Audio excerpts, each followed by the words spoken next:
ये एक जुनून चाहिए होता है। तो दोस्तों, क्या आप या आपके घर के बच्चे, आपकी बिटिया, आपका बेटा फाइनल एग्जाम शुरू होने से कुछ दिन पहले एग्जामिनेशन फीवर से पीड़ित है? क्या फाइनल एग्जाम के पास आते ही हमारे जो बच्चे हैं उनका पढ़ाई में मन नहीं लगता है? क्या याद किया हुआ भूल जाते हैं? क्या एग्जामिनेशन के नाम से उल्टी, दस्त, पेट में दर्द, चक्कर आना, ये सब शुरू हो जाते हैं?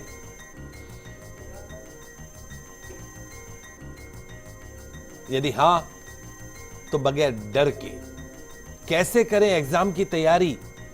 ऐसे क्या जतन करें जिससे हार्डवर्क के साथ लक का भी सपोर्ट मिले, मेहनत के साथ भाग्य का भी साथ मिले? तो दोस्तों, आइए जानते हैं बोर्ड के एग्जाम्स में 100% सफलता दिलाने वाले कुछ सरल से उपाय। How can we get the success in the board examination by simple remedies, आज मैं आपको बताऊंगा। नोट करते जाइएगा। शनि की 7.5 और ढैया एजुकेशन में, पढ़ने में अरुचि पैदा कर देती है।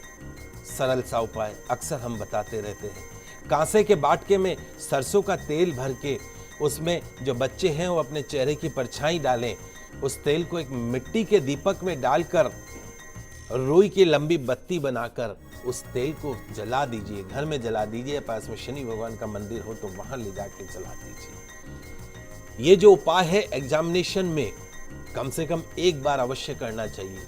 मैं तो कहता हूं कि एग्जामिनेशन का जितना पीरियड है, इस बार थोड़ा लंबा चल रहे हैं एग्जाम्स, तो जो भी सैटरडे पड़े उस दिन ये उपाय कर लीजिएगा। संभव हो तो बच्चों के मिडिल फिंगर में लोहे का छल्ला मध्यमा उंगली में धारण करवा दीजिए। छल्ला ऐसा जो खुला हुआ नहीं हो, बंद हो। मन को कंसंट्रेट करने के लिए, एकाग्रचित करने के लिए प्राणायाम अत्यंत प्रभावशाली माना गया है। एग्जामिनेशन समय के अंदर 5 से 10 बार अपने पढ़ने के स्थान पर ही प्राणायाम करना बड़ा ही सक्सेसफुली रिजल्ट देता है। बहुत सिंपल। आप पढ़ रहे हैं दिन भर, 10-10 घंटे पढ़ रहे हैं, लेकिन आप कंसंट्रेट नहीं कर पाते।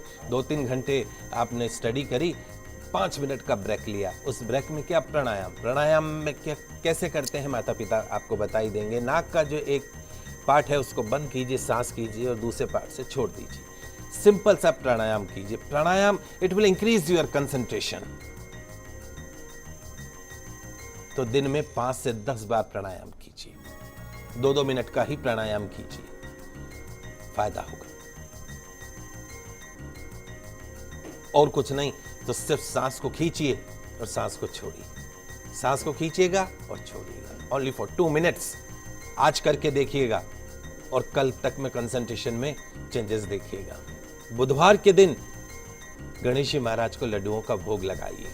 3 पत्ती की 11 दुर्वा, जो 2 बोती है घास होती है, उसको तोड़ लीजिए। एक सीधी और 2 साइड की ब्रांचेस, 11 दुर्वा तोड़ के लच्छे से बांध के गणेश जी भगवान को अर्पण कीजिए बुधवार के दिन। क्योंकि गणेश जी भगवान जो है विद्या के देवता हैं, शिक्षा के देवता हैं। So if you want better result, Ganesh ji को पकड़ लीजिए, निश्चित तौर पे 100% रिजल्ट मिलेगा आपको। एग्जाम शुरू होने से पहले सब माता पिताओं से निवेदन है मेरा कि बच्चों के एग्जाम शुरू होने से पहले उन बच्चों के वजन के बराबर गौ माता को गुड़ खिलाना है। और वहां पर जाए जब आप, तो गौ चरणों की रज ले आइएगा, यानी जो गाय जहां खड़ी होती है मिट्टी में, उस मिट्टी को ले आइएगा। तो गौ चरणों की रज यानी मिट्टी का तिलक, जब वो एग्जामिनेशन में जाएं तब उस मिट्टी का तिलक लगा के जाएं। आप देखिएगा उस पेपर में, जिस पेपर में वो एग्जाम देने जा रहे हैं, उसमें 100% उनके मार्क्स आएंगे। It's my guarantee, it's my promise to you. करके देखिएगा। पढ़ते समय बच्चों को अपना मुख पूर्व दिशा में रखें या ईशान की ओर रखें। इससे मन जो है वो एकाग्र होगा। सोते समय अपने जो पांव हैं वो पश्चिम में और सिर जो है वो पूर्व दिशा में, रखने हैं। ध्यान रखिएगा, पूर्व दिशा में सिर और पश्चिम दिशा में पाँव। इससे नींद गहरी आएगी। प्रातःकाल जब आप उठेंगे अपने आप को फ्रेश महसूस करेंगे, एनर्जेटिक महसूस करेंगे। तो दर्शकों, पंडित जी जो महत्वपूर्ण जानकारी आप सभी को दे रहे हैं, उस जानकारी को काफी ध्यान से सुनिएगा, क्योंकि ये जानकारी आप सभी के लिए काफी लाभदायक सिद्ध हो सकती है।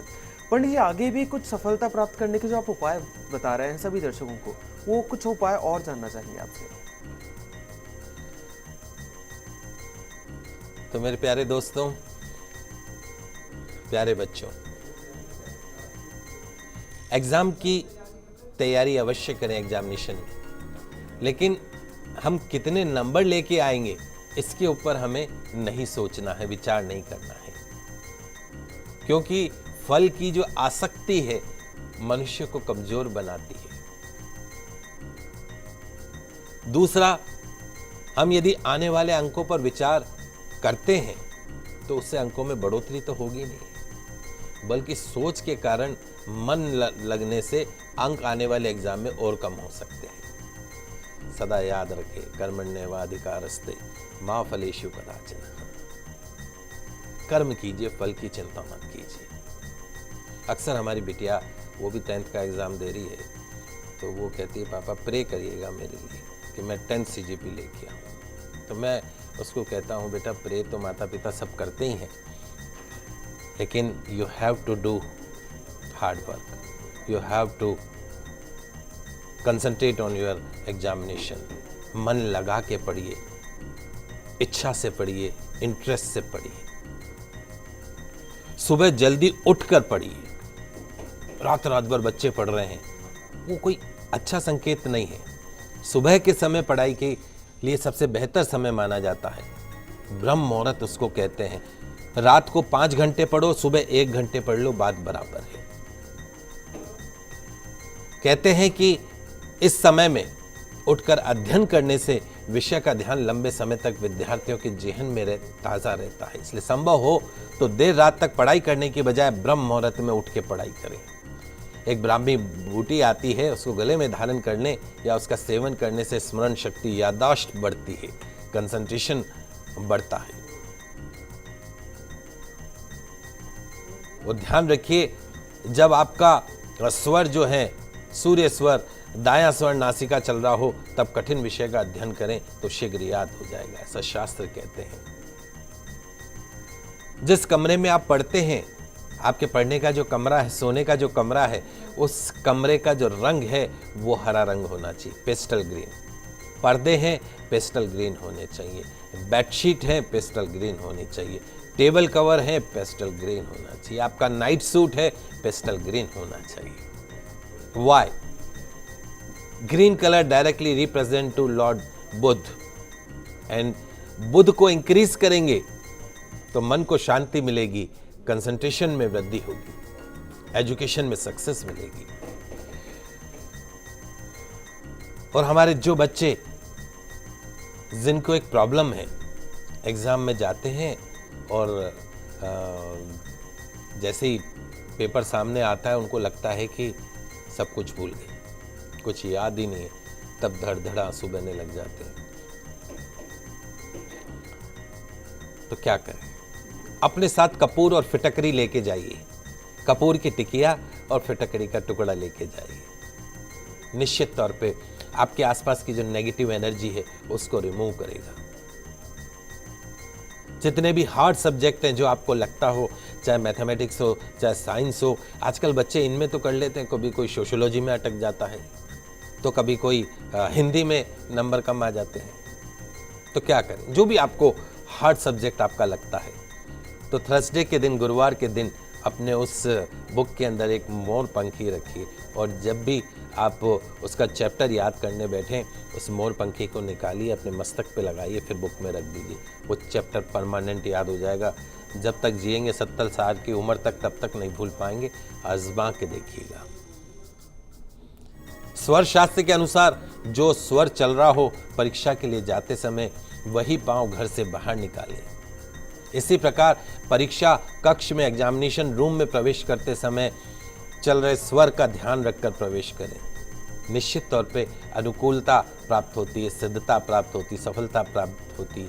आप समझ गए मैं किस स्वर की, नासिका का जो स्वर है, यानी आप नाक पे हाथ लगाएंगे, उंगली लगाएंगे तो आपको पता पड़ जाएगा कि ये वाला पार्ट सांस इससे बाहर आ रही है या इससे आ रही। तो जो पार्ट आपका सांस आ रही है वो वाला स्टेप आपको आगे उठाना है। कभी भी कोने में नहीं बैठना है। कोना जो होता है, विद्यार्थियों को बैठने से बचना चाहिए कोने में। विशेष रूप से दीवार की ओर मुख करके बैठने से विद्यार्थी की प्रतिभा प्रकट नहीं होती है। आजकल फैशन हो गया है बड़े बड़े बाल रखने का, लंबे लंबे बाल, और बाल से अपने कानों को हो ढक लेंगे। ये जो कान है हमारे, बाल से अगर ढक जाते हैं तो ऐसे सिचुएशन में जो हमारे बच्चे हैं वो भ्रमित रहते हैं, कंसंट्रेट नहीं कर पाते हैं, पढ़ाई से मन भटकता है। तो एग्जाम से पहले नाई के पास जाइएगा और कान से छोटे बाल करवा लीजिएगा। हीरो बाद में बनिएगा, पहले विद्यार्थी बन जाइए। बच्चों को अपने एजुकेशन रूम के पूर्व की दिशा में मां सरस्वती देवी का चित्र अवश्य लगाना चाहिए। आपकी जो टेबल है पढ़ने की, उस पर खेलने का सामान जैसे शतरंज, ताश इत्यादि नहीं रखे होने चाहिए। सफलता प्राप्त करने के लिए अपने कक्ष की दीवार पर नीम की डाली लगाइए।